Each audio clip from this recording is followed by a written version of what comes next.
I swear to God, there's something in the water this summer 23 anime season because the amount of mommy or daddy issues that are going on this season, and not just the point that, yeah, they're kind of shitty, but just straight up abusive, whether physically, as seen in this episode, or emotionally, as seen in this episode. But I'm watching anime where there's parental figures saying, ooh, you're hiding a little puppy up in your attic?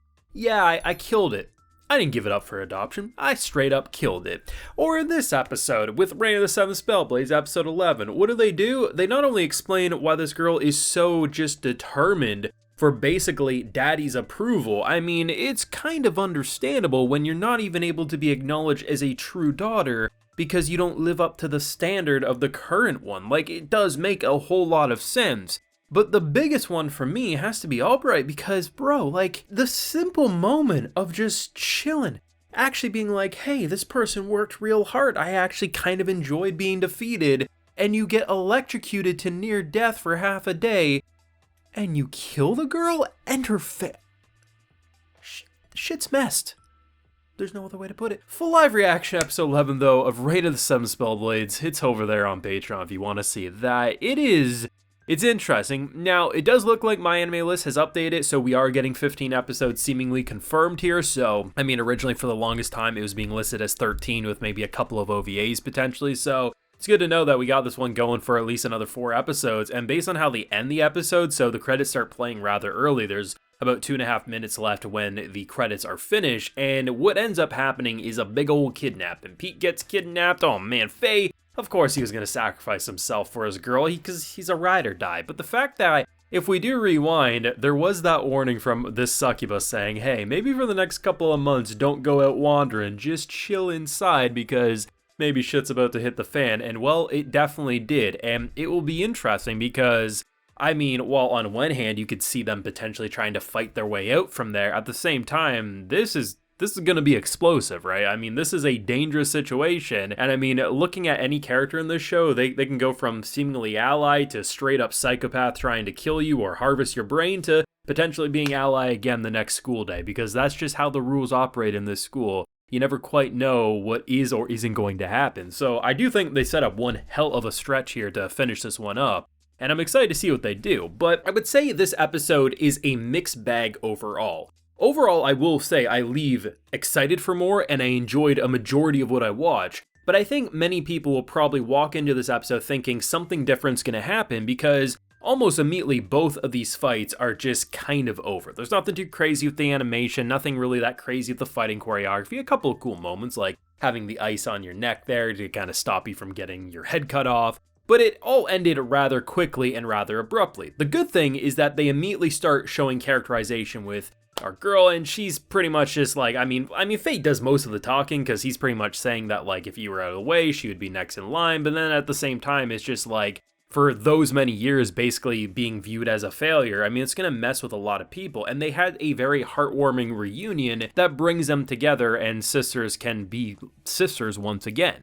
But I think the best part is basically what happens with Albright after the fact. So he drops this conversation, this little backstory about what happened when he was younger. So playing chess with this girl, always winning, she's tried really hard and eventually ended up winning. Of course, he's like, yeah, I mean, I obviously wanted to win, but you know what, she worked hard, this is cool. And then he ends up telling his dad, who, I mean, you watch enough anime, you're expecting a pimp slap or something in this moment.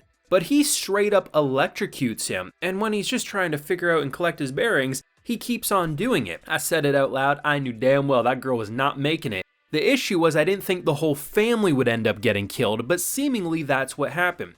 The idea of loss and just what that does to someone, like basically if the parents corrupt the kids are generally going to turn into mini versions of their parents unless they're able to break free and escape before too much indoctrination goes on. And unfortunately, Albright pretty much, he had this view that no matter what, he can't lose because, I mean, look at what happens when you do lose. That is straight fear, emotional, and physical abuse. But I do appreciate what they did by the end in order to make him feel like, you know what, he actually started to enjoy the loss once again because his fight with these two honestly gave him a smile. So I do hope this all works out, but at the same time, people are gonna die at this school. just like this if one wrong move is made. Whether that's a succubus kidnapping students for her sexual dungeon and whatever else she wants to do, or it's just, you know, you turn down the wrong hallway and end up getting ate by an ogre. Like, this school is dangerous, and the people attending equally so. And the craziest thing about the entire plot going in here is that now knowing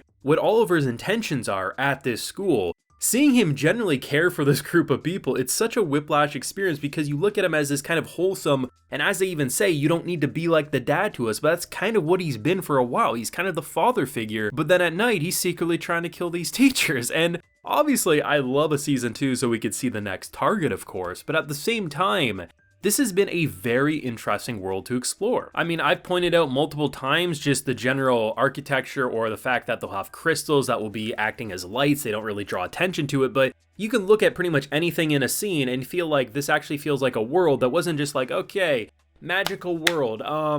We got wands, we got brooms, and we got spells. Sure, that's magical. No, like if you literally go head to toe, I mean, there's a reason why on a visual level, the Harry Potter movies are some of the most recognizable because there was that attention to detail put into the general look of it, right? And I think a show like this, well, maybe not having that explosive saga, these moments that are going to be like, oh my god, they're clipped and they're shared around social media as like fight of the season. At the end of the day, the writing is very solid. You generally enjoy the characters that you see on screen, and characters who I thought were outright pricks turned into characters I immediately sympathized with, and I was like, you deserve so much better than this abusive, hostile relationship. And the daddy issues, the mommy issues, the family issues in general of this summer season are so twisted, but that is what makes it so fun to follow a show like this, because it explains these personalities that you normally wouldn't give a shit about into a way that you're like, I understand how they were raised and became this way because of what a horrible upbringing they had. Between feeling like you're worthless and not good enough to be even a daughter to your father, to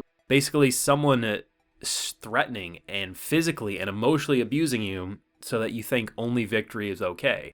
This is toxic, like there's no other way to put it. And while, yes, the production can be better more often than not, at the end of the day, I do feel like the main thing that needed to excel, it had to look at least decent, and it had to be properly adapted and paced, and that's what I feel with this show in general. And I have seen more and more people jump aboard this saying they didn't expect too much, but were pleasantly surprised by how deep the actual mechanics of the magical side go, but most importantly, how interesting the cast does end up becoming. And I mean, as I said at I think it was in episode 1, I said, like, this is one of the most popular and praised recommended light novels on r/light novels on Reddit, and I can understand why, given what I've seen over now 11 episodes. But thoughts, feelings yourself down below. Drop a like if you enjoyed, subscribe if you're new around here, of course, ring that bell so you can get notified when I upload more videos to the channel. And like I mentioned, we do have a full live reaction over on my Patreon if you're interested. And hey, while you're there, you'll also get a video shout out like Leo, Lush CC, Leon Garcia, Lezik Sykes, Life Remnants, and Liliana are getting today. So I appreciate the support, everyone. Please take care and have a good one.